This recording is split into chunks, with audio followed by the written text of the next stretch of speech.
Deep in Nepal's Gorkha district, 1,300 meters above sea level, sits a peak wrapped in thick mountain fog and steep, jagged ridges. Hidden on this summit is Manakamana Temple. In Nepali, Mana means the mind or heart, and Kamana means desire. Put them together and you get the temple's entire purpose, the granter of wishes.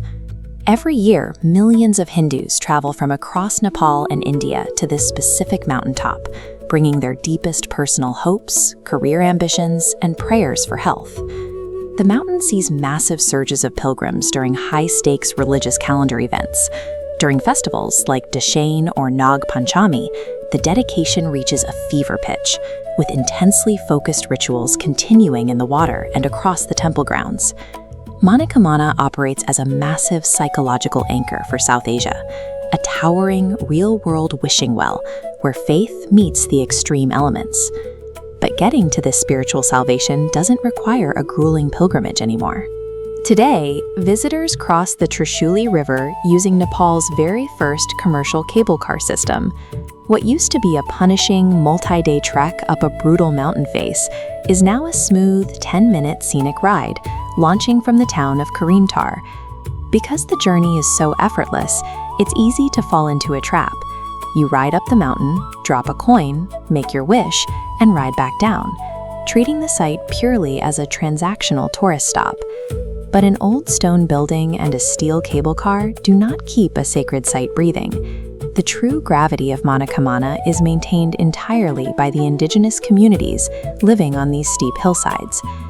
To understand their role, we have to rewind to 17th century Nepal, during the reign of King Ram Shah of Gorkha. According to local lore, the king's wife harbored a massive secret. She was an earthly avatar of the powerful goddess Bhagawati. This remained hidden until the king's spiritual teacher, Guru Lakhan Papa, accidentally walked in and saw the queen in her terrifying, divine, true form. Shortly after the secret was exposed, the king died suddenly under mysterious circumstances. The queen joined him on the funeral pyre, ending her human existence. 6 months later, a farmer plowing a field struck a stone. Blood and milk began pouring from the rock, a sign that the goddess's power was leaking directly into the physical world.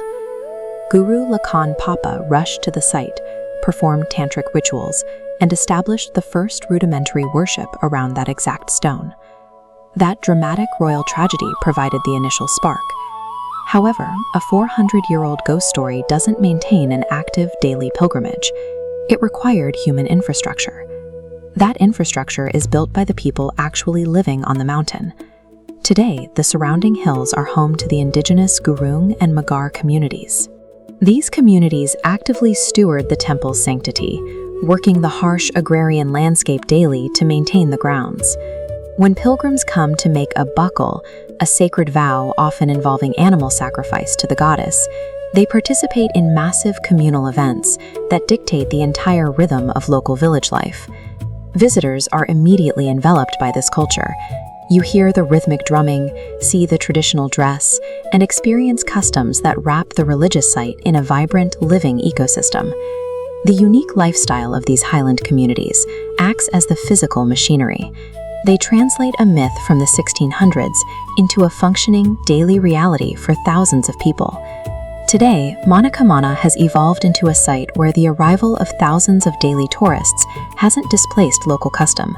Instead, high-volume tourism and indigenous life now operate in total lockstep.